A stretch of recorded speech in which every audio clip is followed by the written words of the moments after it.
এই SITৰ এটা এডভান্টেজ হৈছে যে ভালেমান সদস্য থকাৰ কাৰণে তেওঁলোকে একে সময়তে পেৰেলেলি মানে বহুত কেইবাটাও দিশত একেলগে ইনভেষ্টিগেশ্যন কৰি থাকিব পাৰে, সেইটো এটা সুবিধা। কিন্তু সেইটো নকৰি যদি গোটেইকেইজনে এটা ঠাইতে একে স্থানতে একেটা বিষয়তে কৰি থাকে, তেতিয়াহ'লে সেই SITৰ পাৰপাছটো চাৰ্ভ নহয়। SIT গঠন কৰিলেও এই তিনিওটা বিষয়ক মোৰ মনে ছেপাৰেট কৰিব লাগে। এটা SIT হ'ব লাগে, বা এতিয়া যিটো SIT গঠন কৰিছে সেইটোৱে অকল জুবিন গাৰ্গৰ মৃত্যুৰ ৰহস্যতহে যাব লাগে, বাকীকেইটাৰ কাৰণে বেলেগ টিম গঠন কৰক বা বেলেগ ধৰণে ইনভেষ্টিগেশ্যন কৰক। সেইটো মোৰ এটা প্ৰধান ক'বলগীয়া কথা। এটা দৰকাৰী কথা মই ক'ব খোজোঁ, সেইটো হ'ল এনেকুৱা ধৰণৰ কেছত, বিশেষকৈ মৃত্যুৰ ঘটনাটো সম্পৰ্কত অন্ততঃ 15 দিনৰ মূৰে মূৰে এখন প্ৰেছ কনফাৰেন্স হ'ব লাগে। সেই প্ৰেছ কনফাৰেন্সত চৰকাৰৰ হোম ডিপাৰ্টমেণ্টেই হওক, DGPয়ে হওক বা SITৰ মুৰব্বীয়ে হওক, সেইটো চৰকাৰৰ ডিচিশ্যন কোনে কৰিব সেইখন, কিন্তু সেইটো এটা হ'ব লাগে। আৰু ইনভেষ্টিগেশ্যনত যিবিলাক ইম্পৰ্টেণ্ট কথা তেওঁলোকে জানিব পাৰিছে, ইয়াত দুবিধ কথা আছে। এবিধ কথা হ'ল যিবিলাকে তদন্তত যদি কিবা বাধা জন্মায়, তেনেকুৱা কথাবিলাক প্ৰকাশ কৰিব নালাগে। কিন্তু যিবিলাক ফেক্টে তদন্ত ইনভেষ্টিগেশ্যনত অকণো বা তাৰ এভিডেন্স এইবিলাকত ইণ্টাৰফেয়াৰ নকৰে অকণো, তেনেকুৱা ফেক্টবিলাক ৰাইজক জনাব লাগে।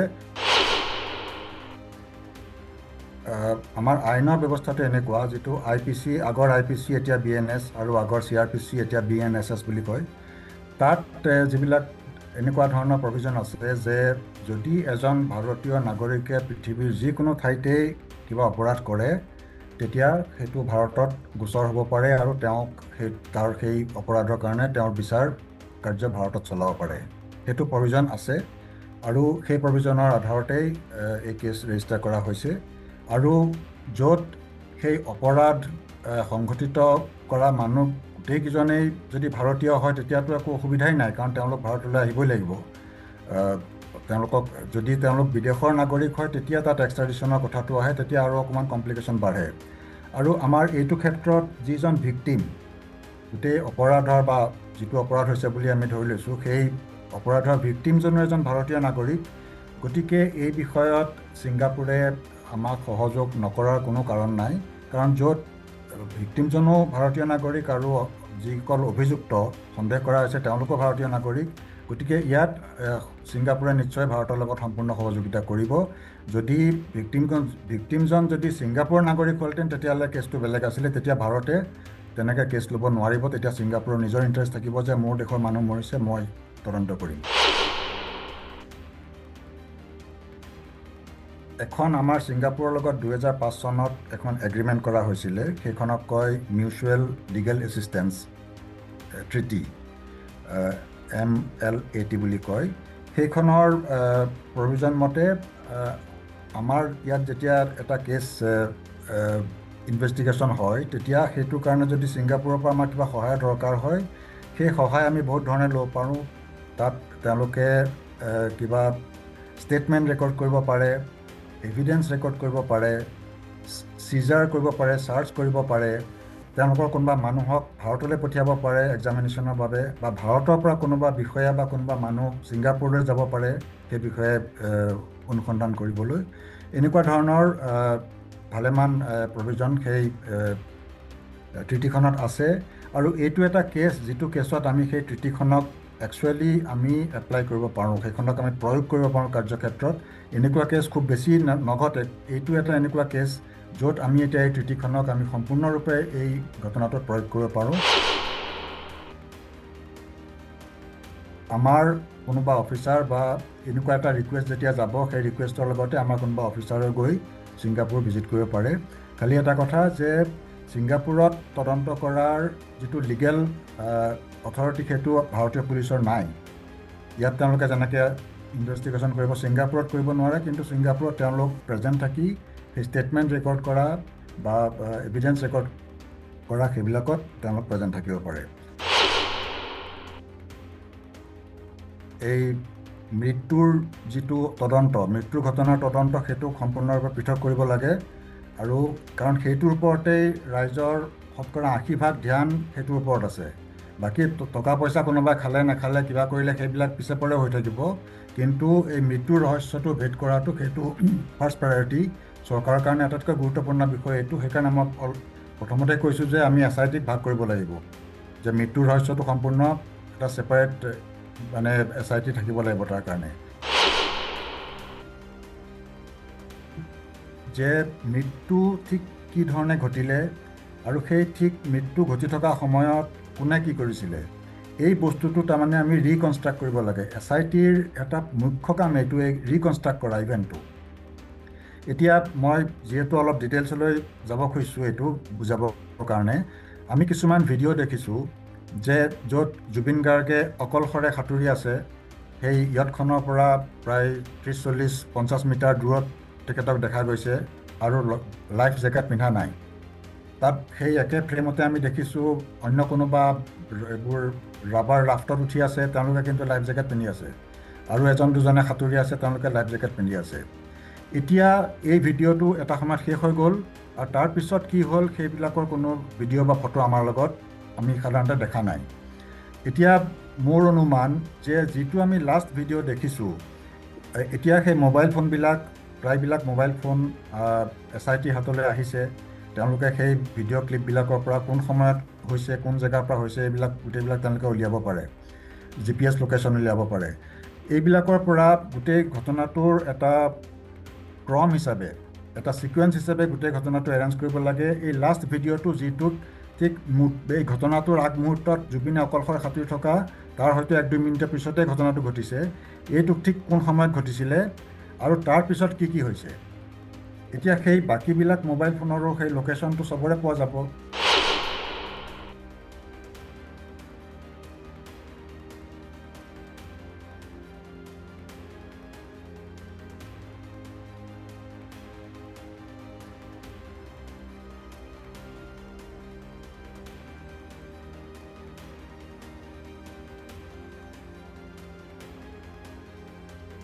নমস্কাৰ, নৰ্থ ইষ্টৰ বিশেষ অনুষ্ঠান গঠনলৈ আপোনালোকক আদৰণি জনাইছো। আৰু গঠনত আজি আমি আমাৰ অতিথি হৈছে জ্যোতিৰ্ময় চক্ৰৱৰ্তী, আৰু জ্যোতিৰ্ময় চক্ৰৱৰ্তী এজন জ্যেষ্ঠ IPS অফিচাৰ আছিল। তেখেত 2020 চনত আৰক্ষী প্ৰশাসনৰ পৰা তেওঁ স্বইচ্ছাই পদত্যাগ কৰিছিল, আৰু তেতিয়া তেওঁ আছিল স্পেচিয়েল ডাইৰেক্টৰ সীমা সুৰক্ষা বলৰ। আজি আমি তেখেতৰ লগত আলোচনা কৰিব লগা বিষয়টো হৈছে জুবিন গাৰ্গ। জুবিন গাৰ্গৰ আকস্মিক আৰু অকাল বিয়োগত সমগ্ৰ অসমত কেনেকুৱা ধৰণৰ অৱস্থা এটা সৃষ্টি হৈছে সেইটো আপোনালোকে সকলোৱে গম পাইছে। আৰু সেইটোক লৈ এতিয়াও জুবিন গাৰ্গৰ মৃত্যুৰ দিনৰ পৰা যিদিনা তেওঁৰ মৃত্যু হৈছিল 19 ছেপ্টেম্বৰ, সেই 19 ছেপ্টেম্বৰৰ পৰা আজিলৈকে প্ৰায় এতিয়া এমাহ সময় হ'বৰ হ'ল। মানুহৰ মনত তেতিয়া যি ধৰণৰ উৎকণ্ঠা, উদ্বেগ, শোক আছিল, আজিও ঠিক সেই অৱস্থাই চলি আছে। আৰু তেনেতে অসম চৰকাৰে এখন জুবিন গাৰ্গৰ মৃত্যুৰ অনুসন্ধান কৰিবলৈ, তদন্ত কৰিবলৈ এখন SIT তেওঁলোকে গঠন কৰিছিল। এতিয়া চক্ৰৱৰ্তী, আপোনাক মই আমাৰ এই অনুষ্ঠানলৈ আদৰণি জনাইছো। আৰু প্ৰথমতে মই আপোনাৰ পৰা এইটোৱে জানিব বিচাৰিছো যে আমি সকলোৱে জানো কি চাৰ্কামষ্টেঞ্চেছত জুবিন গাৰ্গৰ তেওঁ মৃত্যু হ'ল ছিংগাপুৰত।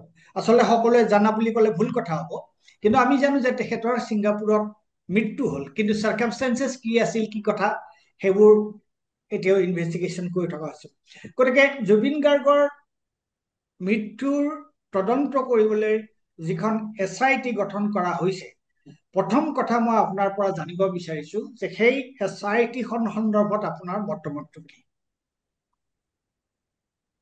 হয়, যেতিয়া কিবা এটা খুব গুৰুত্বপূৰ্ণ বা খুব চেঞ্চিটিভ ঘটনা ঘটে আৰু সেই তেনেকুৱা ঘটনাৰ যিটো মানে তদন্ত ক্ষেত্ৰতো বহুত বহল হয়, বহুত ডাঙৰ হয়, বা তাত ধৰক একাধিক মানে আৰক্ষী বিভাগৰ একাধিক শাখাৰ তাত জড়িত হৈ পৰে বা কেইবাখনো ডিষ্ট্ৰিক্ট জড়িত হৈ পৰে, তেনেকুৱা ক্ষেত্ৰত এটা SIT গঠন কৰা হয়। আজিকালি যথেষ্ট তেনেকুৱা ধৰণৰ SIT গঠন হৈ আহিছে, অসমতো হৈ আছে, অন্য ঠাইতো হৈছে।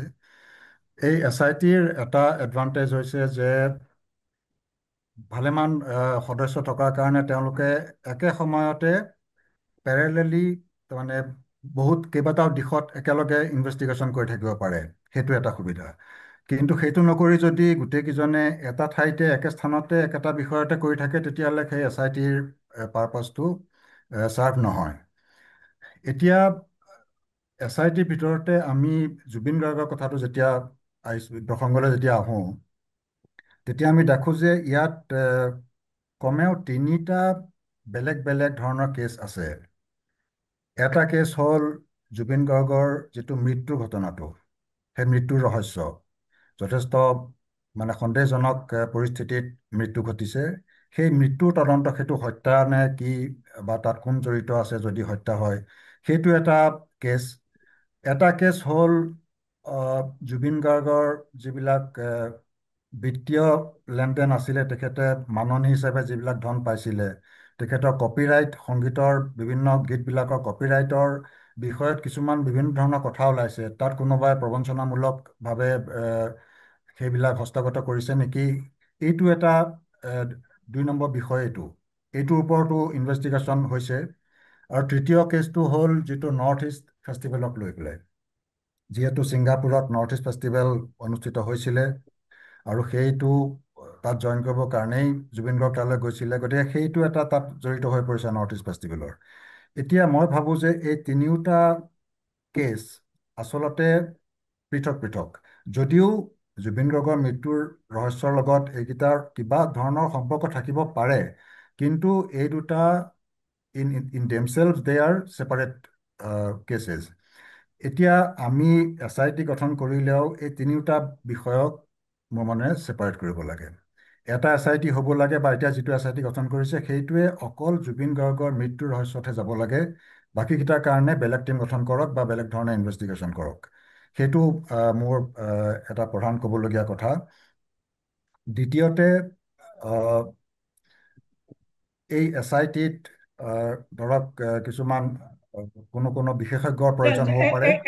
এক মিনিট, মই মানে আপুনি যিটো কথা ক'লে এটা অত্যন্ত গুৰুত্বপূৰ্ণ আপুনি কথা কৈছে, সেইকাৰণে মই ইয়াত অকণমান মানে ইণ্টাৰভিউ কৰিছো।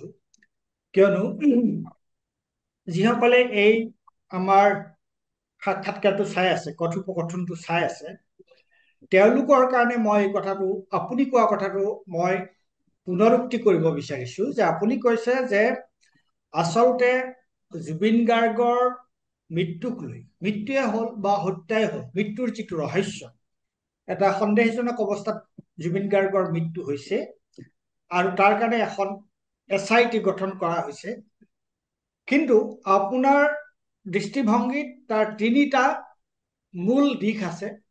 এটা হৈছে জুবিন গাৰ্গৰ হত্যাৰ যি ৰহস্য, এটা হ'ল জুবিন গাৰ্গৰ তেওঁৰ যিবোৰ সাংস্কৃতিক সম্পদ, সেই সম্পদবিলাকৰ কপিৰাইটৰ প্ৰশ্ন বা তেওঁৰ বিত্তীয় লেনদেনৰ যিটো প্ৰশ্ন।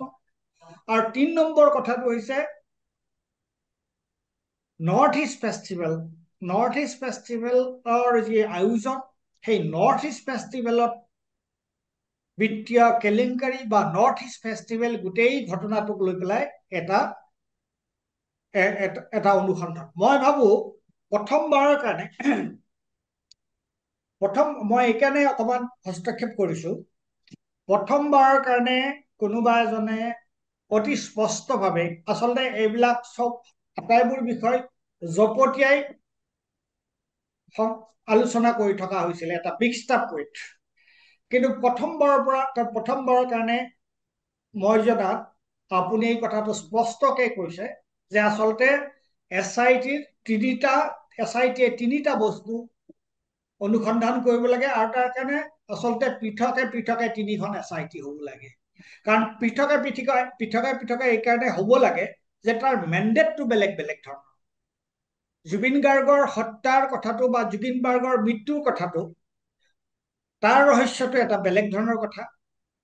আৰু তেওঁৰ যিটো সাংস্কৃতিক সম্পদ, তেওঁৰ সংগীতৰ কপিৰাইটৰ প্ৰশ্নটো, তাৰ লগত জড়িত বিত্তীয় লেনদেনৰ কথাটো, সেইটো এটা গুৰুত্বপূৰ্ণ প্ৰশ্ন।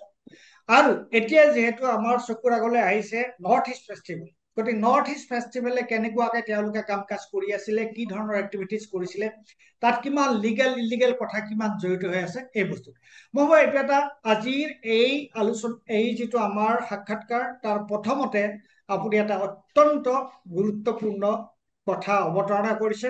আৰু মই ভাবো যে আমাৰ যিসকলে এই কাৰ্যসূচীটো চাই আছে, তেওঁলোকে এই কথাটো তাৎপৰ্য উপলব্ধি কৰিব। তাৰপিছত আপুনি কৈ আছিলে, চৰি। ইয়াৰ আৰু এটা কাৰণ এইটো যে যিটো মৃত্যুৰ ঘটনা সেইটো ঘটিছে এখন বিদেশত, ছিংগাপুৰত ঘটিছে। তেনেকুৱা এটা যেতিয়া বিদেশত তেনেকুৱা এটা কেছ হৈছে, যদিও আমি কেছ ল'ব পাৰোঁ কাৰণ তাত ভাৰতীয় নাগৰিক জড়িত আছে বুলি সন্দেহ কৰা থল আছে, গতিকে কেছটো ইয়াত লোৱা হৈছে। কিন্তু সেইটো তদন্ত প্ৰক্ৰিয়াটো এটা বেলেগ দিশত যাব। আৰু বাকী দুটা যিটো কেছ, বিত্তীয় লেনদেন এইবিলাকৰ যিটো কেছ, সেইটো কেছৰ ইনভেষ্টিগেশ্যনৰ কাৰণে বিদেশলৈ যাব কোনো প্ৰয়োজন নাই।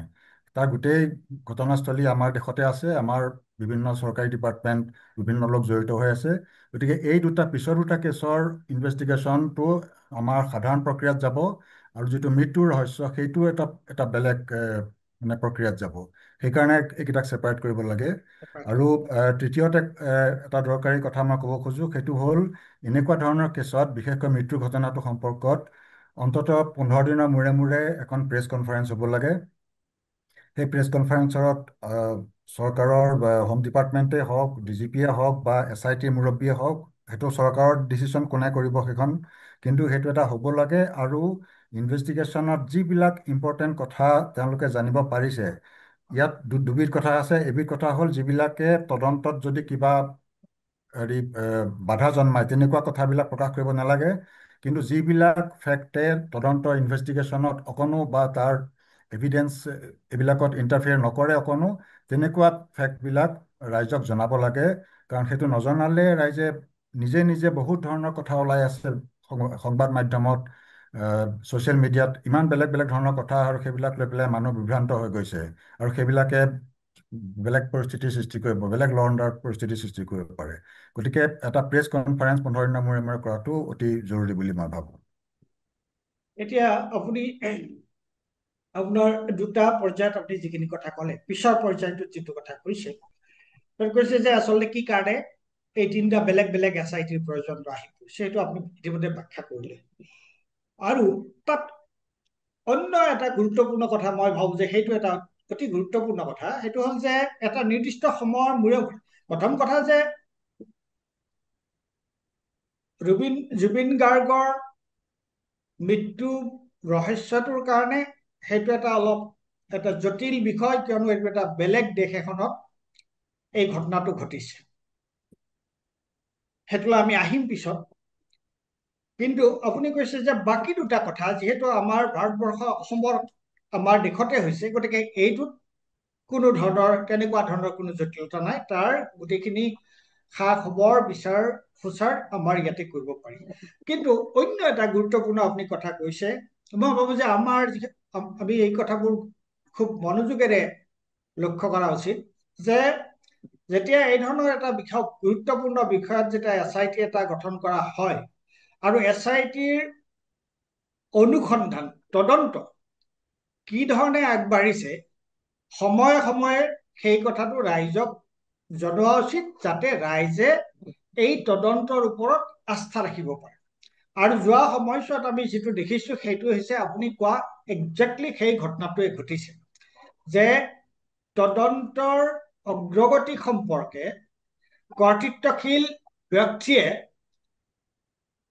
সময়ে সময়ে আমাৰ প্ৰেছ মিট দি বা সময়ে সময়ে তেওঁলোকে ৰাইজক জনোৱা নাই কাৰণে কোনোবাই কেতিয়াবা বাইট দিছে, কেতিয়াবা চিফ মিনিষ্টাৰে কিবা এটা কথা কৈছে, বিভিন্ন ধৰণৰ প্ৰশ্ন উত্থাপন হৈছে। আৰু লগে লগে আপোনাৰ এতিয়া সামাজিক মাধ্যম আছে, প্ৰচাৰ মাধ্যমটো আছেই, প্ৰত্যেকেই নিজৰ নিজৰ কনক্লুজন ড্ৰ কৰে আৰু কৰি গোটেই পৰিৱেশটোৱে এটা অত্যন্ত বিভ্ৰান্তিমূলক পৰিস্থিতি হয়।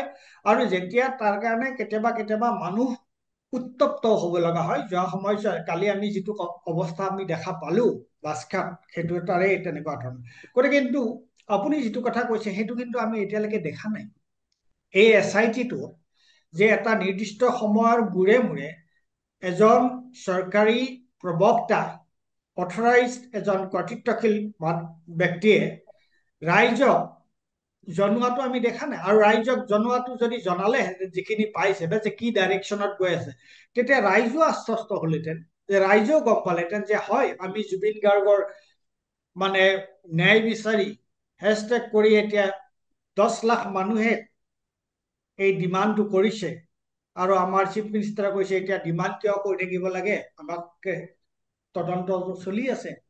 কিন্তু তদন্তটো চলি থাকোঁতেইতো ঘটনাটো হৈছে এই ধৰণৰ কথাটো ৰাইজে জনা নাই, ৰাইজটো বিভ্ৰান্ত হৈ আছে। সেইটো অত্যন্ত গুৰুত্বপূৰ্ণ কথা বুলি মই ভাবো।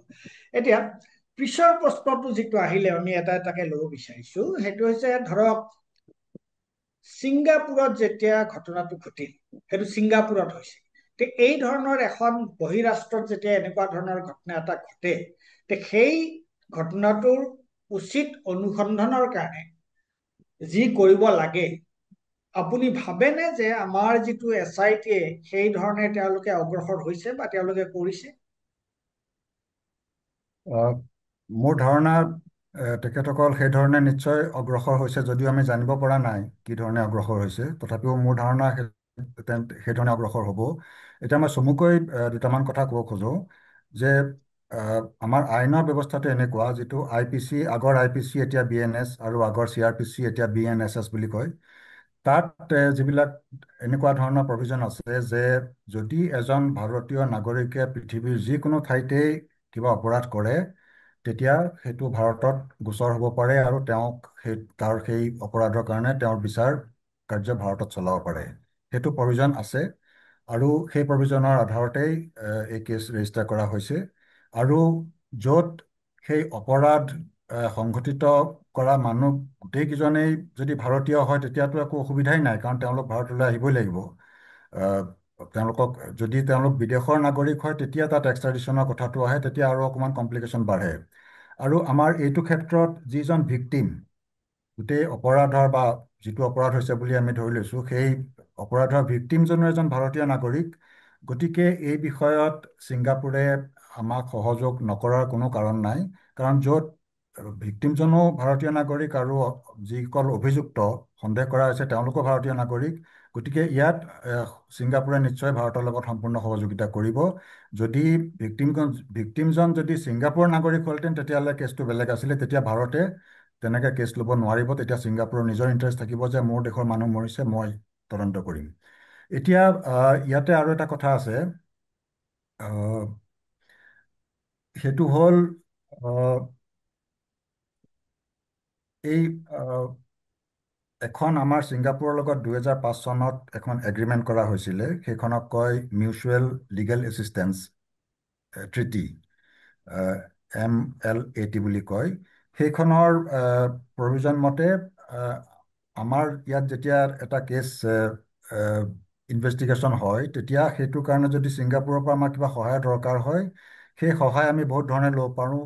তাত তেওঁলোকে কিবা ষ্টেটমেণ্ট ৰেকৰ্ড কৰিব পাৰে, এভিডেন্স ৰেকৰ্ড কৰিব পাৰে, চিজাৰ কৰিব পাৰে, চাৰ্চ কৰিব পাৰে, তেওঁলোকৰ কোনোবা মানুহক ভাৰতলৈ পঠিয়াব পাৰে এক্সামিনেশ্যনৰ বাবে, বা ভাৰতৰ পৰা কোনোবা বিষয়া বা কোনোবা মানুহ ছিংগাপুৰলৈ যাব পাৰে সেই বিষয়ে অনুসন্ধান কৰিবলৈ। এনেকুৱা ধৰণৰ ভালেমান প্ৰভিজন সেই ট্ৰিটিখনত আছে। আৰু এইটো এটা কেছ, যিটো কেছত আমি সেই ট্ৰিটিখনক একচুৱেলি আমি এপ্লাই কৰিব পাৰোঁ, সেইখনক আমি প্ৰয়োগ কৰিব পাৰোঁ কাৰ্যক্ষেত্ৰত। এনেকুৱা কেছ খুব বেছি নঘটে। এইটো এটা এনেকুৱা কেছ য'ত আমি এতিয়া এই ট্ৰিটিখনক আমি সম্পূৰ্ণৰূপে এই ঘটনাটোত প্ৰয়োগ কৰিব পাৰোঁ। আৰু সেইমতে আমাৰ এই কেছটোত, জুবিনৰ হত্যা ৰহস্যৰ যিটো কেছ আমাৰ ইয়াত ৰেজিষ্টাৰ হৈছে, আমি সেই কেছত যদি ছিংগাপুৰৰ কোনোবা মানুহৰ ষ্টেটমেণ্ট লাগে, সেইটো আমি এটা ৰিকুৱেষ্ট পঠিয়াব লাগে। এই গোটেইবিলাক কামৰ কাৰণে আমি এটা ৰিকুৱেষ্ট পঠিয়াব লাগে, যিটোৰ কাৰণে নডেল এজেঞ্চি হ'ল হোম ডিপাৰ্টমেণ্ট, MHA চেণ্ট্ৰেলৰ, আৰু তেওঁলোকে সাধাৰণতে যিটো এক্সটাৰ্নেল এফেয়াৰ্ছ মিনিষ্ট্ৰী আছে সেই তাৰ থ্ৰুৱেদি আৰু ভাৰতীয় দূতাবাসৰ থ্ৰুৱেদি ছিংগাপুৰৰ চৰকাৰৰ লগত আৰু এটৰ্নি জেনেৰেলৰ লগত তেওঁলোকে এই সংযোগ স্থাপন কৰিব আৰু সেইটো চেনেলত এই গোটেইখিনি কাম চলিব। এতিয়া এভিডেন্স ৰেকৰ্ড কৰা কামটো পিছত আহে, সেইটো যেতিয়া ট্ৰায়েল হ'ব তেতিয়া আহিব, কিন্তু ষ্টেটমেণ্ট লোৱাৰ ক্ষেত্ৰতো এতিয়া ইনভেষ্টিগেশ্যনৰ ষ্টেজতে হয়। আৰু এই ষ্টেটমেণ্ট আমি যেনেকৈ ছিংগাপুৰৰ কোনোবা পুলিচৰ ষ্টেটমেণ্ট ল'ব পাৰোঁ, তাৰ কোনোবা নাগৰিকৰ ষ্টেটমেণ্ট ল'ব পাৰোঁ, খালি সেইটো ভলাণ্টাৰী হ'ব লাগিব। আমি বল প্ৰয়োগ কৰি পেলাই কোনোবাই যদি অনিচ্ছা কৰে, কোনোবা যদি ইচ্ছুক নহয় ষ্টেটমেণ্ট দিবলৈ, তেতিয়া সেইটো জোৰ কৰিব নোৱাৰে কোনেও। কিন্তু ইচ্ছাকৃতভাৱে যি ষ্টেটমেণ্ট দিব খোজে সেইটো আমি এই চেনেলেৰে আনিব পাৰোঁ। আৰু আমাৰ কোনোবা অফিচাৰ বা এনেকুৱা এটা ৰিকুৱেষ্ট যেতিয়া যাব, সেই ৰিকুৱেষ্টৰ লগতে আমাৰ কোনোবা অফিচাৰে গৈ ছিংগাপুৰ ভিজিট কৰিব পাৰে। খালি এটা কথা যে ছিংগাপুৰত তদন্ত কৰাৰ যিটো লিগেল অথৰিটি সেইটো ভাৰতীয় পুলিচৰ নাই। ইয়াত তেওঁলোকে যেনেকৈ ইনভেষ্টিগেশ্যন কৰিব ছিংগাপুৰত কৰিব নোৱাৰে, কিন্তু ছিংগাপুৰত তেওঁলোক প্ৰেজেণ্ট থাকি সেই ষ্টেটমেণ্ট ৰেকৰ্ড কৰা বা এভিডেন্স ৰেকৰ্ড কৰা সেইবিলাকত তেওঁলোক প্ৰেজেণ্ট থাকিব পাৰে। গতিকে এই হত্যাৰ গোচৰটো সেইফালৰ পৰা আমাৰ কাৰণে এটা অসম্ভৱ বস্তু নহয়, এইটো এটা সম্ভৱপৰ বস্তু। খালি ইয়াৰ কাৰণে প্ৰপাৰ কোঅৰ্ডিনেশ্যন লাগিব। আমাৰ অসম গভৰ্ণমেণ্ট, MHA, চেণ্ট্ৰেল গভৰ্ণমেণ্টৰ MHA, এক্সটাৰ্নেল এফেয়াৰ্ছ মিনিষ্ট্ৰী আৰু ছিংগাপুৰৰ দূতাবাস, এই সকলোৰ মাজত এটা কোঅৰ্ডিনেশ্যন লাগিব। আপুনি যে ক'লে এই যিটো ভাৰত চৰকাৰ আৰু ছিংগাপুৰ চৰকাৰৰ মাজত যিটো চুক্তি হৈছিল, সেই চুক্তিটো আপুনি কি বুলি ক'লে? মই আকৌ এবাৰ ৰিপিট কৰাটো বিচাৰিছোঁ। সেই চুক্তিটোক কয় mutual legal assistance treaty. Mutual legal assistance treaty, সেইটো হয়, এইখন কিন্তু এক্সট্ৰাডিশ্যন ট্ৰিটি নহয়। বুজিছো। এক্সট্ৰাডিশ্যন ট্ৰিটিত তেওঁলোকে কোনোবা যদি অভিযুক্তক ইয়ালৈ পঠিয়াব, চাৰ্জশ্বিট হোৱা মানুহক এক্সট্ৰাডাইট কৰিব লাগে, সেইটো ইয়াত নহ'ব। কিন্তু ইনভেষ্টিগেশ্যন আৰু ট্ৰায়েলত সহযোগ হ'ব। আৰু নহয় এনেকুৱা কিন্তু সেই ট্ৰিটি অকল অকল ছিংগাপুৰ নহয়, আৰু প্ৰায় 30খনমান দেশৰ লগত ভাৰতৰ তেনেকুৱা ট্ৰিটি আছে। নহয়, এইটো এটা অত্যন্ত গুৰুত্বপূৰ্ণ বস্তু, কিয়নো যে আপোনাৰ ধৰক তাৰ পৰা মানুহ অনা এক্সট্ৰাডিশ্যনৰ কথাটো বেলেগ কথা, কিন্তু ইনভেষ্টিগেশ্যন তদন্তৰ কাৰণেতো এইটোৱে যথেষ্টখিনি আমাক সুবিধা কৰি দিব। এতিয়া হয়, আপুনি কৈছে, তদন্ত আৰু ট্ৰায়েল দুইটাতে, ট্ৰায়েলতো। হয়, তদন্ত আৰু ট্ৰায়েল এই দুইটাতে এইটোৱে যথেষ্ট আমাক সুবিধা কৰি দিব। এতিয়া আপুনি কৈছে যে আহ, তালৈ যাব বুলি আপুনি ভাবিছে, আপুনি কৈছে যে তালৈ নিশ্চয় যোৱাৰ প্ৰয়োজন আছে, কিন্তু প্ৰশ্নটো হৈছে আৰু এটা কথা উঠে, সেইটো হৈছে এই ধৰণৰ তদন্তৰ ক্ষেত্ৰত আপোনাৰ প্লেচ অফ অকাৰেঞ্চ, অৰ্থাৎ য'ত ঘটনাটো ঘটিছে, আমি সেই কথাটোকে আচলতে আলোচনা কৰি আছো। আৰু সেই সন্দৰ্ভত যে য'ত ঘটনাটো ঘটিছে তাত তাৰ যিটো চাৰ্কামষ্টেঞ্চিয়েল এভিডেন্স, কি অৱস্থাত আছিল, কি কথা, কি ঘটনা, সেইবোৰ জনাটো অত্যন্ত জৰুৰী। তাৰ মানে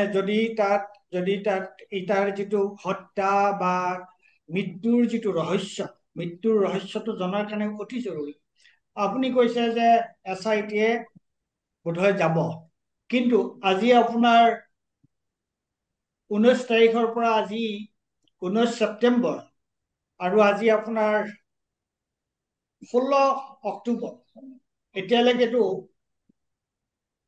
আমি তেনেকুৱা যোৱা SIT-ৰ টিম তালৈ যোৱাৰটো কথা আমি দেখা নাই। বৰং আমি এই ধৰণৰ কথাহে মাজে মাজে শুনো যে ছিংগাপুৰত হৈছে, গতিকে আমি তাত গৈ পেলাই কি কৰিম। কিন্তু আপুনিতো স্পষ্টভাৱে ক'লে যে ভাৰতবৰ্ষৰ 20খনমান ৰাষ্ট্ৰৰ লগত এই ধৰণৰ ট্ৰিটি এটা আছে, আৰু যি ট্ৰিটিৰ কাৰণে অন্ততঃ তাৰ পৰা মানুহক ইয়ালৈকে লৈ আহিব পৰা নাযাব পাৰে, কিন্তু ইনভেষ্টিগেশ্যন আৰু ট্ৰায়েলৰ ক্ষেত্ৰত যিখিনি ব্যৱস্থা কৰিব লগা আছে সেইখিনি কৰিব পাৰি। আৰু বিশেষকে তাত যদি কোনোবাই যদি আপোনাৰ ভলেণ্টাৰীলি যদি এভিডেন্স দিব বিচাৰে, সেইটো লোৱাত তাত কোনো আপত্তি নাই। আৰু যদি তাৰ ফাৰ্ডাৰ ইনভেষ্টিগেশ্যনৰ কাৰণে তাত আপোনাৰ ধৰক আমাৰ তদন্তকাৰী সংস্থাই ছিংগাপুৰৰ চৰকাৰৰ লগত যোগাযোগ কৰি তেওঁলোকক অনুৰোধ কৰিব পৰা স্কোপ এটা আছে নে নাই, যে তেওঁ যিখিনি কাম ধৰক আমাৰ অসম পুলিচে কৰিব নোৱাৰে, যে SIT যিটো তেওঁলোকৰ এখতিয়াৰৰ বাহিৰত, কিন্তু তেওঁলোকে ভাবিছে যে এইখিনি কাম তেওঁলোকে ছিংগাপুৰৰ যিটো গৃহ বিভাগ বা তেওঁলোকৰ যি কনচাৰ্ণ যি অথৰিটিজ আছে এই ধৰণৰ ক্ষেত্ৰত তেওঁলোকক যদি আমি ৰিকুৱেষ্ট কৰো, তেওঁলোকে আমাৰ লগত সহযোগ কৰিব নে নকৰিব, বা কৰাৰ কিবা অসুবিধাটো নাই মই ভাবো। না মই অলৰেডি কৈছোঁ যে এই চেনেলটো হ'ল আমাৰ ৰাজ্য চৰকাৰে কেন্দ্ৰীয় গৃহ বিভাগৰ লগত যোগাযোগ কৰিব লাগিব, তাৰ পৰা এক্সটাৰ্নেল এফেয়াৰ্ছ মিনিষ্ট্ৰী হৈ পেলাই ভাৰতীয় দূতাবাসৰ যোগেদি ছিংগাপুৰৰ চৰকাৰলৈ যাব। এই প্ৰচেছটো এটা ডিপ্ল'মেটিক চেনেলৰ নিচিনাই, আৰু ইয়াত অকণমান সময় লাগিব, আৰু তাৰ লগতে আমাৰ কোনোবা অফিচাৰ ছিংগাপুৰলৈ যাবলৈ হ'লে ভিছাৰ কথাও আহে। গতিকে এইটো নহয় যে আজি আজি কিবা এটা কৰি পেলাই কাইলৈ যাব পাৰিব, সময় অকণমান লাগিব, কিন্তু এইটো প্ৰচেছটো আছে। অকণমান দীঘলীয়া হ'লেও এইটো এটা সম্ভৱপৰ প্ৰচেছ এটা প্ৰভিজন এটা আছে।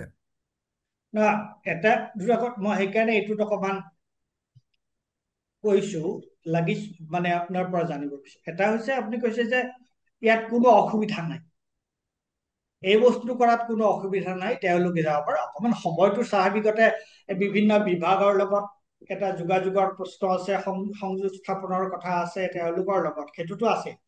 কিন্তু এতিয়ালৈকে আমাক, আৰু যিটো সেই আপোনাৰ আগৰ কথাটোৰ লগত তাৰ সম্পৰ্ক আছে এইটো, যে এতিয়ালৈকে কিন্তু অনুসন্ধানকাৰী সংস্থাৰ ফালৰ পৰা আমি এতিয়ালৈকে অসমৰ মানুহে কিন্তু এই কথাটো গম পোৱা নাই যে তেওঁলোকে এই ধৰণৰ কিবা এটা ব্যৱস্থা ভৱিষ্যতলৈ ল'ব। এইটো কিন্তু কোনেও আমাক জনোৱাও নাই এতিয়ালৈকে। নাই, মই আশা কৰিছোঁ যে তেওঁলোকে সেইটো ব্যৱস্থা নিশ্চয় ইতিমধ্যে হাতত লৈছে আৰু সোনকালে যাব পাৰিব। আৰু মই আগতে কৈছোঁ যে এটা SITৰ পাৰ্পাছটো হ'ল যে তেওঁলোকে সমান্তৰালভাৱে বিভিন্ন দিশত তেওঁলোক আগবাঢ়িব পাৰে। সেইকাৰণে এটা টিমে যদি এতিয়া ইয়াত মানুহক সোধ-পোছ কৰি আছে, এটা টিমে ছিংগাপুৰলৈ যাব পাৰে, এটা টিমে আৰু বেলেগ কিবা কাম যদি ক'ৰবাত কৰিবলৈ আছে সেইবিলাক কামত লাগিব পাৰে।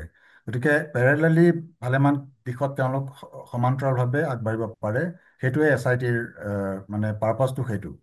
নহয় নহয়, এইটো অতি সুন্দৰকে আপুনি কৈছে, আৰু আপোনাৰ এই ক্ষেত্ৰত মোৰ আপোনাৰ লগত কোনো দ্বিমত নাই। কিন্তু মোৰ সন্দেহটো এইটোৱে হৈছে যে আচলতে এই যিটো স্কোপ আছে, তিনিটা যিটো স্কোপ, তিনিটা ডাইৰেকশ্যনত যে বস্তুটো যাব লাগে, এতিয়ালৈকে কিন্তু আমি যিখিনি কথা গম পাই আছো, তাত কিন্তু এই ধৰণৰ স্পষ্ট, আজি আপোনাৰ লগত কথা পাতোতে যিখিনি স্পষ্টভাৱে আপুনি যিখিনি কথা কৈছে, সেই স্পষ্টতা কিন্তু আমি চৰকাৰৰ পৰা এতিয়ালৈকে কিন্তু গম পোৱা নাই, জানিব পৰা নাই। আৰু হয়তো চৰকাৰে যদি আজি SITৰ লগত জড়িত যিসকল বৰমূৰীয়া আছে, তেওঁলোকে যদি ইমান স্পষ্টভাৱে কথাখিনি ক'লেহেঁতেন, তেতিয়াহ'লে কিজানি অসমৰ ৰাইজ, অসমৰ যুৱক সমাজ বহু পৰিমাণে আশ্বস্ত হ'লহেঁতেন যে হয়, জুবিন গাৰ্গৰ মৃত্যুৰ লগত জড়িত যি তদন্ত আৰু তাৰ লগত জড়িত যিবিলাক বিষয়, সেইবোৰ সঠিকভাৱে আগবাঢ়ি আছে। কিন্তু এতিয়ালৈকে কিন্তু আমি সেইখিনি কথা গম পোৱা নাই। আৰু আপোনাৰ লগত হোৱা এই যিটো সাক্ষাৎকাৰ, সেই সাক্ষাৎকাৰটোৱে মানুহক এই সন্দৰ্ভত অৱহিত কৰিব। মই নিজেই গম পাইছো যে মই নিজেই in the process of the interview মই নিজেই গম পাইছো যে ইয়াৰ কি কি দিশ আছে আৰু কি কি ধৰণৰ কথাৰ ওপৰত আমি আচলতে গুৰুত্ব দিব লাগে, ৰাইজে গুৰুত্ব দিব লাগে। এতিয়া মই দ্বিতীয় কথা এটালৈ আহিছো, এইটো অকমান আপুনি কেনেকুৱা ভাবে মই ঠিক নাজানো, তথাপি আমি কৈছিলো, আমি মানে অসম নাগৰিক সন্মিলন এটা চিভিল ছ'চাইটি অৰ্গেনাইজেশ্যন, তাৰ লগত জড়িত আছিলে ডক্টৰ হীৰেণ গোহাঁই, হৰে কৃষ্ণ ডেকা, অজিত কুমাৰ ভূঞা, মই নিজে, আব্দুল মান্নান আৰু শান্তনু বৰঠাকুৰ।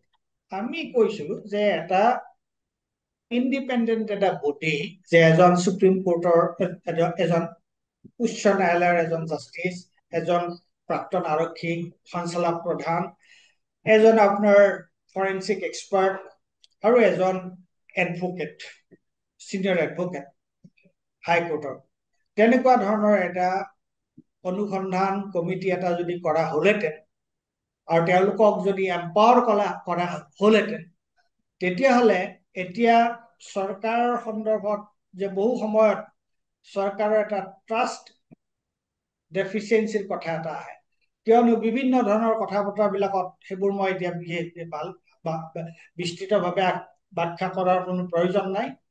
সেইটো সকলোৱে বুজি পাব, অনুমান কৰিব পাৰিব। গতিকে চৰকাৰৰ এটা কিন্তু এটা চৰকাৰৰ ওপৰত এটা আস্থা আৰু নিষ্ঠাৰ অভাৱৰ প্ৰশ্ন এটা বহুতে কয়। গতিকে আমি তেনেকুৱা ধৰণৰ এটা প্ৰস্তাৱ দিছিলো বা পৰামৰ্শ এটা দিছিলো।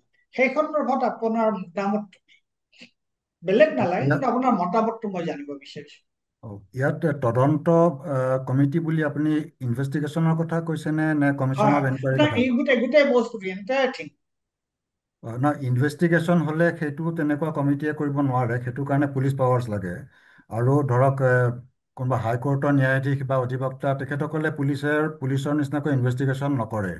গতিকে এটা এনকুৱাৰী কমিশ্যন কিন্তু চৰকাৰে গঠন কৰি দিছে বুলি আমি গম পাইছোঁ। তাত এজনে আছে নে কেইবাজনো আছে সেইটো মই নাজানো। কিন্তু যদি আমি ইনভেষ্টিগেশ্যনৰ কথালৈ আহোঁ, তেতিয়াহ'লে সেইটো পুলিচ অফিচাৰে কৰিব লাগিব, বা নহ'লে কাৰোবাক বিশেষভাৱে পুলিচৰ সেই পাৱাৰ দিব লাগিব ইনভেষ্টিগেশ্যনৰ। তেতিয়া কিন্তু সেই তেনেকুৱা ধৰণৰ ইনভেষ্টিগেশ্যনৰ কাম হাইকোৰ্টৰ ন্যায়াধীশে নিশ্চয় নকৰিব। আৰু কমিশ্যন অফ এনকুৱাৰীটো এটা বেলেগ বস্তু। কমিশ্যন অফ এনকুৱাৰীয়ে কি কৰে, তেওঁলোকে ফেক্ট ফাইণ্ড কৰে। তেওঁলোকে যদি ক'লে যে এই কেছটোত অমুক ইনভলভ আছে যেন লাগে আমাৰ, তেনেকুৱা হ'লে তেওঁলোকে চৰকাৰক ৰেকমেণ্ড কৰিব যে তেওঁৰ ওপৰত কেছ ল'ব লাগে। তেতিয়াহে চৰকাৰে আকৌ কেছ ল'ব, কেছ লৈ আকৌ পুলিচে ইনভেষ্টিগেশ্যন কৰিব, আকৌ তাৰ ট্ৰায়েল হ'ব। গতিকে সেই ধৰণৰ প্ৰচেছত যায়। যিটো পুলিচে যেতিয়া ইনভেষ্টিগেশ্যন কৰি পেলাই চাৰ্জশ্বিট দি দিয়ে, তেতিয়া বস্তুটো চিধা ট্ৰায়েল লৈ যায়গৈ কোৰ্টত। গতিকে ইনকুৱাৰী কমিশ্যন গঠন কৰা হয় অলপ বহল ক্ষেত্ৰত, য'ত বহুত ধৰণৰ দিশ আছে। আৰু পুলিচ ইনভেষ্টিগেশ্যন হয়তো এটা ঠেক গণ্ডিৰ ভিতৰত, যে এটা অপৰাধ হ'ল, সেই অপৰাধটো কোনোবাই কৰিছে, কোনে কৰিছে উলিয়াব লাগে, আমি সাক্ষী প্ৰমাণ গোটাই পেলাই আমি আদালতলৈ সেইটো উপস্থাপন কৰিব লাগে। এইখিনি হ'ল পুলিচৰ ইনভেষ্টিগেশ্যনৰ কাম। ইনকুৱাৰী কমিশ্যনৰ কামটো অলপ বহল হ'ব পাৰে, কিন্তু তেওঁলোকৰ সেইটো এটা ৰেকমেণ্ডেশ্যনহে। সেইটোৰ ওপৰত আপোনাৰ কেছ চাৰ্জশ্বিট নহয়, সেইটোৰ ওপৰত ট্ৰায়েল নহয়। আকৌ ট্ৰায়েল হ'বলৈ হ'লে আকৌ পুলিচৰ ইনভেষ্টিগেশ্যন হ'বই লাগিব। দুইটা মিক্স আপ কৰিব, দুইটা মিলাব নোৱাৰি নেকি? যে এটা মানে ধৰক ডেফিনেটলি ইনভেষ্টিগেশ্যনটো তেওঁলোকে কৰিব নোৱাৰে, তেওঁলোকে নকৰিব। কিন্তু তেওঁলোকক যদি আপোনাৰ ধৰক, মই সেইকাৰণে এম্পাৱাৰৰ কথাটো কৈছিলো, তেওঁলোকক যদি পুলিচ প্ৰশাসনে বা তেওঁলোকক যাৰ সহায় প্ৰয়োজন হয়, তেওঁলোকে তেতিয়া চাব যে আচলতে চৰকাৰে ডিলে কৰা বা চৰকাৰৰ ইণ্টাৰভেনশ্যন সেই বস্তুটো নাথাকিব। এট দ্য চেম টাইম চৰকাৰী এজেঞ্চিৰ যিটো ছাপোৰ্ট, সেই ছাপোৰ্টটো থাকিব। এইটো ক্ষেত্ৰত কি সাধাৰণতে আমি দেখোঁ যে হাইকোৰ্টে কেতিয়াবা নিজেই কেছটো মনিটৰ কৰে, কেতিয়াবা সুপ্ৰিম কোৰ্টে মনিটৰ কৰে। গতিকে সেই ধৰণৰ পচিবিলিটি আছে। কিন্তু সেইটো চৰকাৰৰ ফালৰ পৰা এইটো ক'ব নোৱাৰে হাইকোৰ্টক যে আপুনি মনিটৰ কৰক। কিন্তু হাইকোৰ্টে এনেকুৱা ইম্পৰ্টেণ্ট কেছবিলাকত আমি আগতে বহুত ক্ষেত্ৰত দেখিছোঁ যে হাইকোৰ্টৰ বা সুপ্ৰিম কোৰ্টে নিজে মনিটৰ কৰে, এনেকুৱা কেছৰ ইনভেষ্টিগেশ্যন ষ্টেজতেই মনিটৰ কৰে।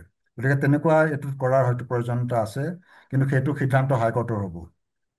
অ'কে, ঠিকে আছে। এতিয়া মই অইন এটা কথালৈ আহিছো, সেইটো হৈছে যে এতিয়ালৈকে যিখিনি SIT-য়ে যি ধৰণে কাম কৰি আছে, মানে আমি যিখিনি ধৰক গম পাইছো, আপুনি যিখিনি গম পাইছে, মই যিখিনি গম পাইছো, ৰাইজে যিখিনি গম পাইছে, সেই সন্দৰ্ভত মানে SIT-য়ে মানে সঠিক ধৰণে অনুসন্ধানটো কৰি আছে বুলি আপুনি ভাবে, বা অনুসন্ধানটো সঠিক দিশত গৈছেনে? এইটো এটা অকমান জটিল প্ৰশ্ন, মানে অলপ স্পৰ্শকাতৰ এটা বিষয়।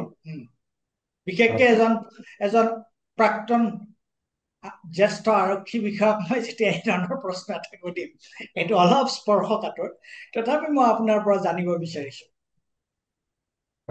প্ৰথম কথাটো মই ক'লোঁ যে এই মৃত্যুৰ যিটো মৃত্যুৰ ঘটনাৰ তদন্ত, সেইটো সম্পূৰ্ণৰূপে পৃথক কৰিব লাগে।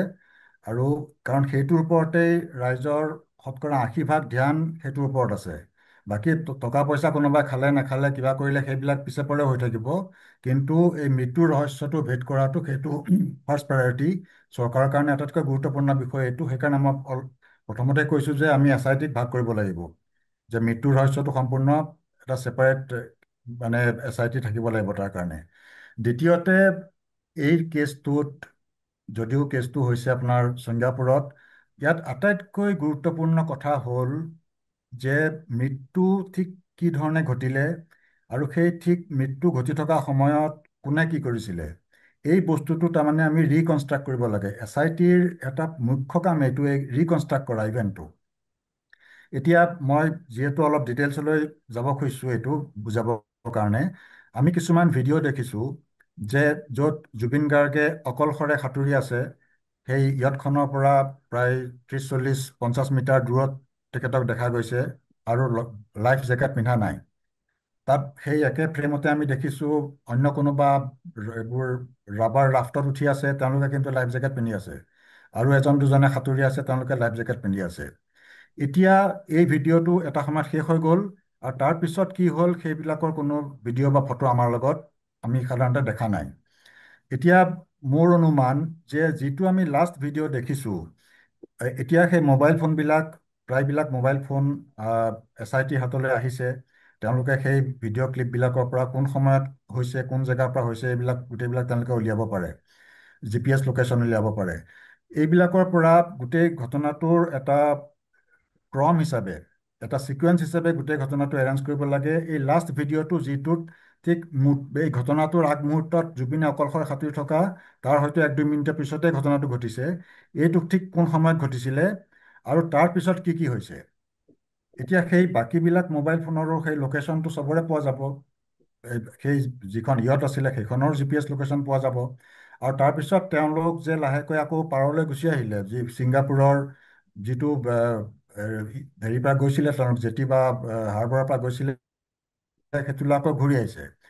এই আমাৰ সেই যি মুহূৰ্তত জুবিনৰ কিবা এটা ঘটনাটো হ'ল, সেই মুহূৰ্তৰ পৰা এই নাওখন পাৰলৈ ঘূৰি অহাৰ মাজত কিমান সময় গৈছে, সেইটো অতি সহজে SIT উলিয়াব পাৰে। আৰু সেই সময়টো যদি আধা ঘণ্টা হয় তেতিয়াহ'লে ঠিকে আছে, যে জুবিনে সেইখিনিতে ডুবিছিলে বা ককবক কৰিছিলে, তেওঁলোকে উঠাই আনিলে, উঠাই আনি পেলাই নাৱত উঠালে, উঠাই পেলাই লৈ আনিছে পাৰলৈ, মানে য'ৰ পৰা গৈছিলে তালৈ লৈ আহিছে। আধা ঘণ্টা যদি হয়, কিন্তু যদি 1.5 ঘণ্টা বা 2 ঘণ্টা সময় গৈছে, তেতিয়াহ'লে সেইটো এটা ডাঙৰ সন্দেহৰ কথা। আৰু এই গোটেই সন্দেহটো তাতেই আছে সোমাই।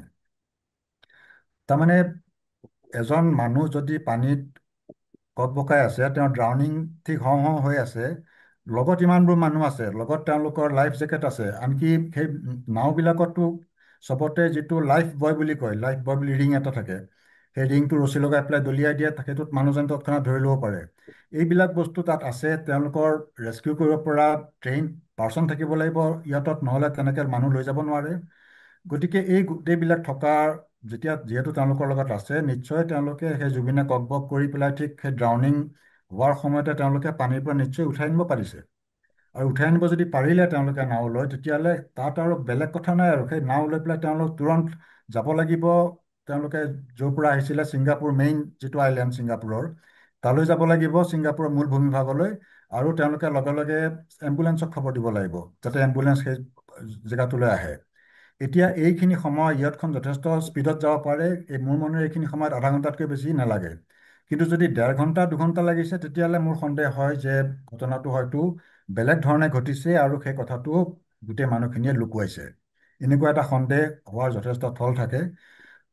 এনেকুৱা এটা সন্দেহো মই একেবাৰে নুই কৰিব নোৱাৰোঁ যে হয়তো কিবা কাৰণে জুবিন গাৰ্গ পানীত ডুবি গ'ল, তেওঁলোকে তৎক্ষণাতে বিচাৰি পোৱা নাই, অলপ সময় লাগিছে, আধা ঘণ্টা 1 ঘণ্টা লাগিছে পানীৰ পৰা উঠাই আনিবলৈ, আৰু সেই সময়খিনি সেই নাওখন তাতে ৰৈ আছে, বা তেওঁলোকে নাওখন সেইখিনিতে ওচৰে পাঁজৰে সেইখিনিতে ঘূৰাই ফুৰিছে বিচাৰি। যদি GPS লোকেশ্যনবিলাকে যদি তেনেকুৱা এটা ইণ্ডিকেশ্যন দিয়ে, তেতিয়াহ'লে তাৰ পৰা এইটো প্ৰমাণ হয় যে তেওঁলোকে সত্যটো লুকুৱাইছে, মানুহখিনিয়ে সত্যটো লুকুৱাইছে। আৰু তাৰমানে জুবিন গাৰ্গৰ অলৰেডি মৃত্যু হৈছে, তাৰ হয়তো আধা ঘণ্টা বা 1 ঘণ্টাৰ পিছতহে তেওঁলোকে উঠাই আনিব পাৰিছে নাৱলৈ, আৰু সেইকাৰণে আহি পেলাই পাৰ পোৱাহি, ছিংগাপুৰ মেইন লেণ্ড পোৱাহি দেৰি হৈছে। আৰু ইতিমধ্যে সেই সিমানখিনি সময়ৰ পিছত এইবিলাক যিবোৰ তেওঁলোকে CPR দি থাকে, CPR যিটো মানে ৰিচাচিটেশ্যনৰ বস্তু, সেই প্ৰক্ৰিয়াটো মানুহে পানীত ডুবিলে 5 মিনিট, 10 মিনিট, 15 মিনিট সেইখিনি সময়ৰ ভিতৰত দিলে সেইটো কামত আহে। 1 ঘণ্টা 1.5 ঘণ্টাৰ পিছত সেইবিলাক কৰি পেলাই একো লাভ নাই, এইটো এটা নাটকৰ নিচিনাই হয়। গতিকে এই গোটেই কথাখিনি এটা ডাঙৰ সন্দেহৰ আৱৰ্তত সোমাই আছে। আৰু মোৰ মনে SITৰ প্ৰধান কাম হ'ল যে তেওঁলোকে সেই মোবাইলৰ সেই ফটোবিলাকৰ, ভিডিঅ'বিলাকৰ টাইম ক্লিপ লোকেশ্যন, এই GPS লোকেশ্যন, এইবিলাকৰ পৰা তেওঁলোকে এই ঘটনাটো ৰিকনষ্ট্ৰাক্ট কৰক যে ঠিক কোন সময়ত জুবিন ডুবিবলৈ ধৰিছিলে, মানে ড্ৰাউনিং হ'বলৈ ধৰিছিলে, আৰু তাৰ কিমান সময়ৰ পিছত সেই নাওখন তাৰ পৰা আহিছে। আৰু আহি পেলাই কিমান সময়ৰ পিছত পাৰ পাইছেহি। এই কথাখিনি অতি দৰকাৰ, কাৰণ এই কথাখিনিতেই গোটেই ঘটনাটো কি ধৰণে হৈছে সেই কথাটো আমি এতিয়ালৈকে নাজানো। ৰাইজে নাজানে, এছ.আই.টিও আমাক জনোৱা নাই, কিন্তু এই কথাখিনি উলিয়াবলৈ ইমান টান নহয়। এইখিনি উলিয়াবৰ কাৰণে যথেষ্ট সম্বল তেওঁলোকৰ হাতত অলৰেডি আছে। সেইটো এটা কথা। আৰু তৃতীয় কথাটো হ'ল, দুটা খুব ইম্পৰ্টেণ্ট ঘটনা ঘটিছে এই তদন্ত কালত। এটা হ'ল এছ.আই.টিয়ে হত্যাৰ অভিযোগটো যোগ দিছে। সেইটো প্ৰথমতে নাছিলে এফ.আই.আৰখনত। প্ৰথম এফ.আই.আৰত এক ছেকেণ্ড মই এটা কথা কওঁ। আপুনি যিটো কথা এতিয়া ক'বলৈ গৈ আছে, সেই কথাটো কোৱাৰ আগতে মই এটা কথা ক'ব বিচাৰিছো। মই মানে ৰিএমফাচাইজ কৰিব বিচাৰিছো, মই নতুনকে একো যোগ দিব বিচৰা নাই। মই ক'ব বিচাৰিছো যে আপুনি যিখিনি কথা ক'লে, আৰু বিশেষকে জুবিন গাৰ্গৰ হত্যাৰ লগত বা মৃত্যুৰ লগত জড়িত যিখিনি চাৰ্কামষ্টেঞ্চিয়েল যিখিনি কথা আপুনি ক'লে, এইখিনি কথা মই ভাবো যে এইখিনি অত্যন্ত গুৰুত্বপূৰ্ণ কথা। আমি নাজানো, মই নাজানো যে এছ.আই.টিয়ে এই কথাবোৰ তেওঁলোকে এই ধৰণে চাইছে নে নাই চোৱা, বা এইবিলাকত তেওঁলোকে গুৰুত্ব আৰোপ কৰিছে নে নাই কৰা। আজিৰ এই যিটো সাক্ষাৎকাৰ, আজি আপুনি কোৱা কথাৰ পৰা মই ভাবো যে এই যিবোৰ বিভিন্ন ধৰণৰ বিভ্ৰান্তি, বিভিন্ন ধৰণৰ আপোনাৰ কথা চলি আছে, ওলাই আছে, মই ভাবো যে আপুনি কোৱা কথাখিনিয়ে তাত এটা আমাক ডাইৰেকশ্যন এটা দিব। আৰু এই সাক্ষাৎকাৰটো মই ভাবো যে এছ.আই.টিৰ লগত যিসকল জড়িত হৈ আছে তেওঁলোকেও, আৰু মই ভাবো যে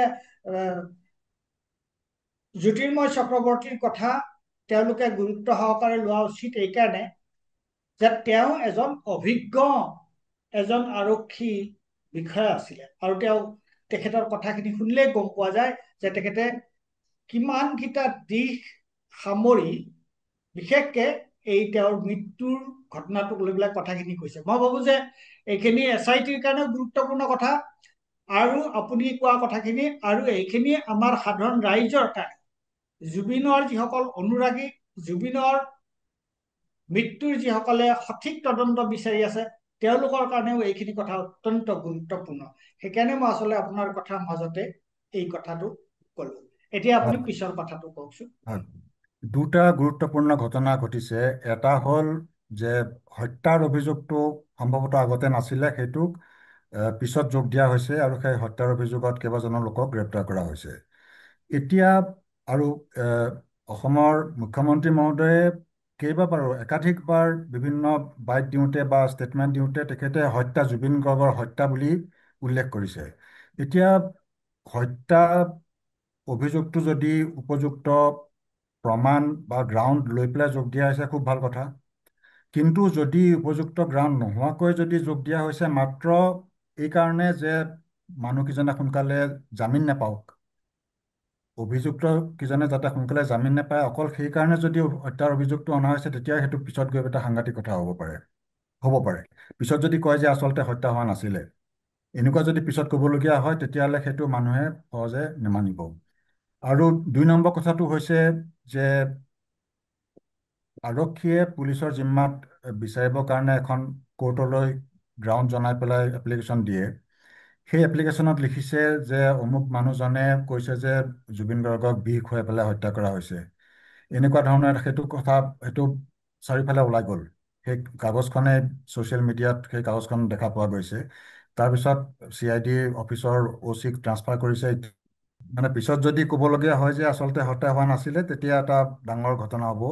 আৰু আৰু এই যে বিষক্ৰিয়া কৰি পেলাই মাৰিছে বুলি কাগজখনত যে ওলালে, হয়, এই বিষয়ত SIT খুব সাৱধান হ'ব লাগে। কাৰণ আজিকালি কি হয়, কেছবিলাকৰ তদন্ত বহুত দীঘলীয়া হয়, কিন্তু বেইলৰ এপ্লিকেশ্যন খুব খৰতকীয়াকৈ হয়। প্ৰথমতে CJM কোৰ্ট হ'ব, তাত যদি বেইল নাকচ হয় তেতিয়াহ'লে ছেছনছ কোৰ্টত হ'ব, তাতো নাকচ হ'লে হাইকোৰ্টলৈ যাব, তাতো নাকচ হ'লে সুপ্ৰিম কোৰ্টলৈ যাব। আৰু এই কোৰ্টে বাৰে বাৰে কেছ ডায়েৰীখন কল কৰে। আৰু যেতিয়া কেছ ডায়েৰী কল কৰে আৰু আৰ্গুমেণ্ট হয় কোৰ্টত, অ'পেন কোৰ্টত যেতিয়া আৰ্গুমেণ্ট হয়, তেতিয়া কথাবিলাক আৰু অজ্ঞাত হৈ নাথাকে, তাত ওলাই পৰে কথাবিলাক। গতিকে এই ধৰণে কেছৰ কিছুমান কথা বাহিৰত লিক হ'ব পাৰে। গতিকে সেইকাৰণে সেইটো এটা সাৱধানতা SIT-য়ে ল'ব লাগে, কাৰণ এইবিলাক সেইধৰণে লিক হ'লে কেতিয়াবা হানিকাৰক হৈ যাব পাৰে আৰু মানুহৰ মাজত উত্তেজনা বৃদ্ধি হ'ব পাৰে। আৰু মই আগতে কৈছোঁ যে যদি আমি হত্যা বুলি এতিয়া কৈ আছোঁ, পিছত যদি কওঁ 3 মাহৰ পিছত যে হত্যা নাছিলে, তেতিয়া আকৌ আকৌ যিটো ট্ৰাষ্ট ডেফিচিট এটা আহি যাব পাৰে, বিশ্বাসযোগ্যতাৰ কথাটো আহিব পাৰে। গতিকে সেইখিনি বিষয়ত মোৰ মনেৰে SIT সাৱধান হ'ব লাগে তেখেতসকলৰ কামত। তে- দুটা কথা আমি শেষলৈ আহিছো, প্ৰায় শেষ হ'বৰ হৈছে আৰু। দুটা কথা মই আপোনাৰ পৰা জানিব বিচাৰিছো। এটা হৈছে যে নৰ্থ ইষ্ট ফেষ্টিভেলৰ যিজন মূল উদ্যোক্তা, তেওঁৰ লগত ইতিমধ্যে ওলাই গৈছে কথাবোৰ, আৰু সকলোৱে জানে সেইটো। মই সেইকাৰণে এইটো এটা অপেন চিক্ৰেট বুলিয়ে কৈছো যে তেওঁৰ লগত চৰকাৰৰ যথেষ্ট ভাল সম্পৰ্ক, ঘনিষ্ঠ সম্পৰ্ক, আৰু তেওঁৰ লগত চৰকাৰৰ বেছ সনা পুতকা, তেওঁৰ লগত বেছ ভাল সম্পৰ্ক। এতিয়া বহুতে আৰু এজনৰ কথা কৈছে যে সিদ্ধাৰ্থ বোলা যিজনৰ কথা কৈছে যে তেওঁ বোলে চৰকাৰৰ বিজেপি, ভাৰতীয় জনতা পাৰ্টীৰ তেওঁ সদস্য হৈছে। গতিকে এওঁলোক যে ইমান ৱেল কানেক্টেড মানুহ, আৰু শ্যামকানু মহন্তৰ কথাটো কবই নালাগে, বিশেষ ব্যাখ্যা কৰাৰ প্ৰয়োজনেই নাই। তেতিয়া বহুতে সন্দেহ প্ৰকাশ কৰিছে যে সঁচা সঁচিকে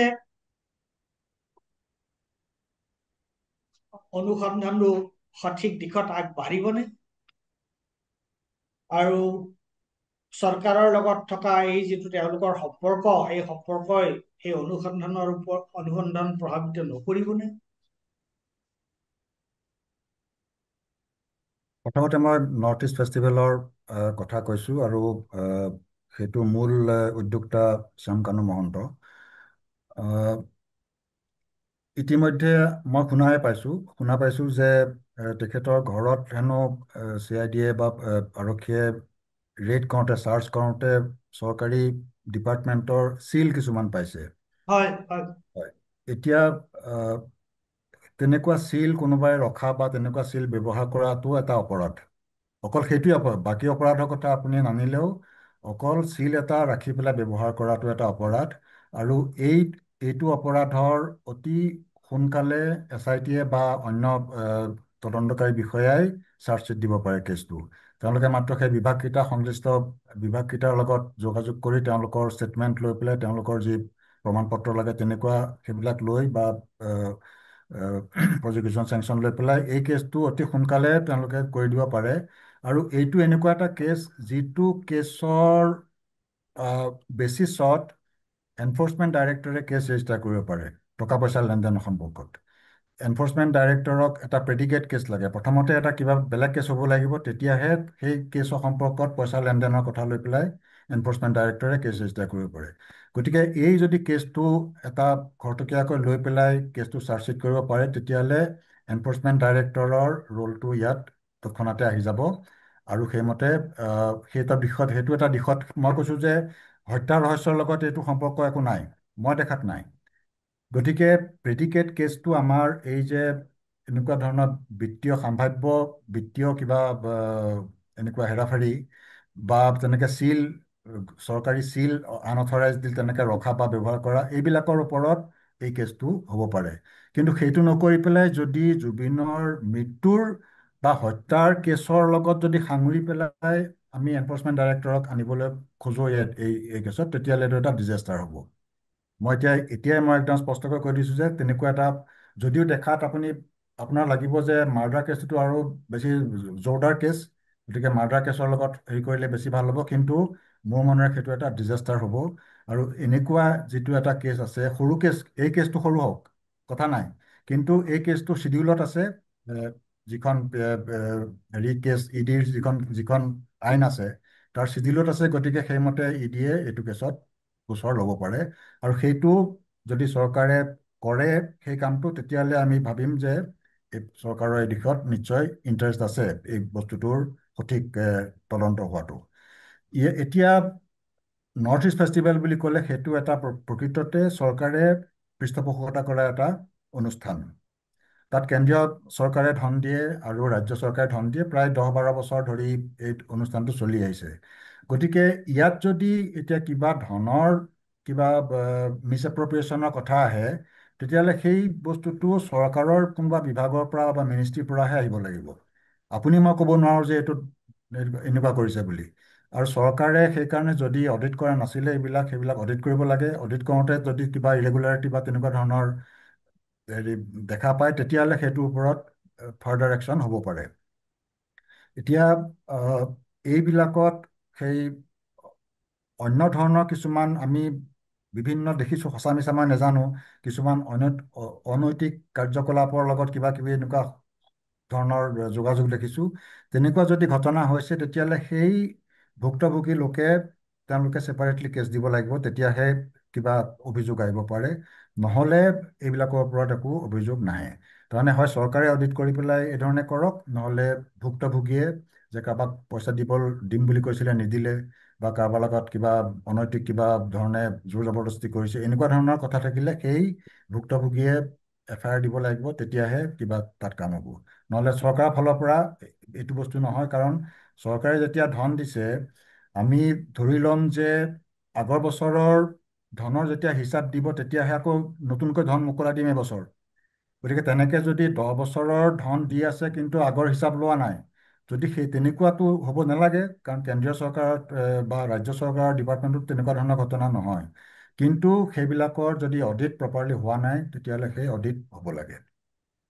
আৰু মই আগতে কৈছোঁ যে আমি শ্যামকানু মহন্তৰ হত্যাৰ ঘটনাৰ লগত সাঙুৰি আনি পেলাই যদি বেছি আগবাঢ়োঁ, তেতিয়া সেইটো ফলাফল, মোৰ ধাৰণা সেইটোৰ একো ফলাফল নোলাব। আমি শেষলৈ আহিছো। মই এই কথাটোৱে, মই আপোনাৰ লগত আপোনাৰ পৰা মই যিখিনি কথা শুনিলো, আপুনি কিছুমান কথা অতি স্পষ্টভাৱে কৈছে, আৰু এই গোটেই ঘটনাটোৰ কিছুমান নৈতিক কথা এটা আছে, এথিকেল কিছুমান কথা জড়িত হৈ আছে এই গোটেই কথাটোৰ লগত।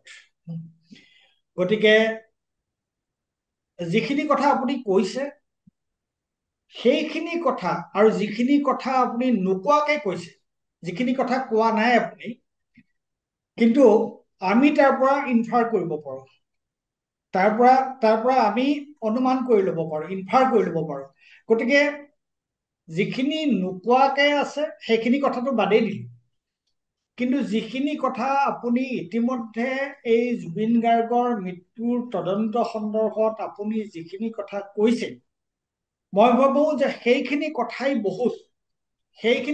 বহুত, আৰু এই কথাবিলাকত যদি আমি গুৰুত্ব দিওঁ, বা তদন্তকাৰী সংস্থাই যদি গুৰুত্ব দিয়ে, প্ৰথম কথা যে এই তিনিটা আচলতে বেলেগ বেলেগ ধৰণৰ তদন্ত হোৱাৰ প্ৰয়োজন। তাৰপিছত নৰ্থ ইষ্ট ফেষ্টিভেল সন্দৰ্ভত আপুনি তাৰপিছত এটা গুৰুত্বপূৰ্ণ কথা আপুনি কৈছে যে হত্যাৰ অভিযোগটো অনাটো কিবা কিবা বেচিছত কিবা তাৰ ভিত্তি আছে নে নাই। যদি ভিত্তি আছেতো ভালেই কথা, যদি নাই তেতিয়াহ'লে কিন্তু এইটোৱে গোটেই মোকৰ্দমাটো উইকেন কৰিব পাৰে। গতিকে সেইটো এটা অত্যন্ত গুৰুত্বপূৰ্ণ কথা। আৰু তাৰপিছত নৰ্থ ইষ্ট ফেষ্টিভেল সম্পৰ্কত আপুনি যিটো কথা কৈছে, সেইটো অত্যন্ত তাৎপৰ্যপূৰ্ণ কথা, বিশেষকৈ যে এজন মানুহৰ ঘৰত যেতিয়া চৰকাৰী চিলমোহৰ পোৱা গৈছে, চৰকাৰী চিলমোহৰৰ অপপ্ৰয়োগৰ প্ৰশ্ন যেতিয়া উঠিছে, যে সেইটোক লৈ আপুনি কৈছে যে এইটোক লৈ এটা বৰ গুৰুত্বপূৰ্ণ কেছ এটা হ'ব পাৰে, আৰু এই গোটেই কথাবোৰৰ সঠিক অনুসন্ধান হ'ব পাৰে। কেৱল এইটোৰ লগত সেইটোক জপতিয়াই পেলোৱাটো উচিত কথা নহয়, কাৰণ সেইটো এটা বেলেগ কেছ। জুবিন গাৰ্গৰ মৃত্যু বা হত্যাৰ কথাটো এটা বেলেগ ধৰণৰ কথা, আৰু এই ধৰণৰ যিবোৰ ইলিগেল এক্টিভিটিজ আছে সেই ধৰণৰ কথাবোৰ এটা বেলেগ ধৰণৰ কথা। গতিকে এইটোৰ লগত সেইটো সামৰি ললে দুইটা কেছ আচলতে দুৰ্বল হোৱাৰ পচিবিলিটিহে থাকে। মই ভাবো, মই নিজে ব্যক্তিগতভাৱে আজিৰ এই যিখিনি কথা আপুনি ক'লে, সেইখিনিৰ দ্বাৰা মই ভাবো যে আমাৰ দৰ্শকসকল অত্যন্ত উপকৃত হ'ব। আমি সকলোৱে অতি উপকৃত হৈছো এই কথা, মই নিজে ব্যক্তিগতভাৱে উপকৃত হৈছো যে ইয়াৰ বিভিন্ন দিশ মোৰ চকুৰ আগত অতি স্পষ্ট হৈ পৰিছে। এই কেছটোৰ আচলতে তদন্তৰ ক্ষেত্ৰত কোন দিশত কেনেকুৱা ধৰণে বস্তুটো আগবাঢ়িব লাগে। আৰু আপুনি এইখিনি কথা কোৱাৰ কাৰণে, সন্মত হোৱাৰ কাৰণে, আৰু বিশেষকৈ আমাৰ এই অনুষ্ঠানটোত অংশগ্ৰহণ কৰাৰ কাৰণে, এইটো আপোনাৰ দ্বিতীয় অনুষ্ঠান। গতিকে মই আপোনাৰ ওচৰত নৰ্থ ইষ্ট নাওৰ হৈ আপোনাৰ শলাগ লৈছো, আপোনাৰ ওচৰত মই কৃতজ্ঞতা প্ৰকাশ কৰিছো। আৰু যেতিয়াই, কাৰণ বিভিন্ন মানুহে বিভিন্ন ধৰণৰ কথা কয়, কিন্তু অকমান ধীৰ সুস্থিৰভাৱে অবজেক্টিভলি কথাবোৰ আলোচনা কৰাটো খুব জৰুৰী। আৰু সেই ক্ষেত্ৰত আপুনি যিখিনি কথা ক'লে, মই ভাবো যে সেইখিনি কথাৰ দ্বাৰা আমাৰ দৰ্শকসকল উপকৃত হ'ব, আৰু ৰাইজো গম পাব যে আচলতে কিটো ডাইৰেকশ্যনত, কিটো দিশত এই অনুসন্ধানটো গ'লেহে আমি জুবিন গাৰ্গৰ মৃত্যুৰ সঠিক আমি উচিত বিচাৰটো পাম, ন্যায় পাম, আৰু লগতে তেওঁৰ লগত জড়িত যিসকল ব্যক্তি আছে, তেওঁলোকৰ অন্য যিবোৰ কাৰ্যকলাপ এতিয়া আমাৰ চকুৰ আগত ওলাইছে, ৰাজহুৱা হৈছে, তাৰো সঠিক অনুসন্ধান হ'ব। মই আপোনাক আজিৰ অনুষ্ঠানত অংশগ্ৰহণ কৰাৰ কাৰণে ধন্যবাদ জনাইছো। নমস্কাৰ। ময়ো মোৰ ফালৰ পৰা মই আপোনাক এইখিনি কথা ক'বলৈ সুযোগ দিয়াৰ বাবে ধন্যবাদ জনাইছোঁ। আৰু মই লগতে কওঁ যে জুবিন গাৰ্গৰ এই মানে ট্ৰেজিক আৰু আকস্মিক মৃত্যুৰ এটা সঠিক তদন্ত হওক, আৰু সত্যটো যিটো সত্য সেইটো সকলোৰ ওলাই আহক। আমাৰ আগলৈ আহক। আৰু কাৰণ ন্যায় আমি বিচাৰিব নিশ্চয় লাগিব, কিন্তু ন্যায়টো সত্যৰ ওপৰত প্ৰতিষ্ঠিত হ'ব লাগিব। গতিকে ন্যায় আৰু সত্যৰ মাজত এটা সম্পৰ্ক আছে। আৰু ন্যায় বুলি ক'লে আমি বহুত বহলকৈ অকল হত্যাৰ কথা বা মৃত্যুৰ কথাটোৱে নহয়, ন্যায় বুলি ক'লে আমি অন্য যিবিলাক বিত্তীয় কপিৰাইটৰ কথা আছে, সেই গোটেইবিলাকতে ন্যায় লাগে আমাক। কিন্তু এই হত্যাৰ গোটেই সঠিক আমাক ইয়াৰ সত্যটো কি, সেই বস্তুটো অনুসন্ধানে উলিয়াব লাগে। আৰু মই আশা কৰিছোঁ যে SIT-য়ে কম সময়ৰ ভিতৰত এই গোটেইখিনি দিশ তেওঁলোকে তদন্তৰ ভিতৰলৈ আনি পেলাই এটা ৰাইজক দিব পাৰিব গোটেই সত্যখিনি উলিয়াই। ধন্যবাদ। Thank you. ধন্যবাদ, ধন্যবাদ, ধন্যবাদ।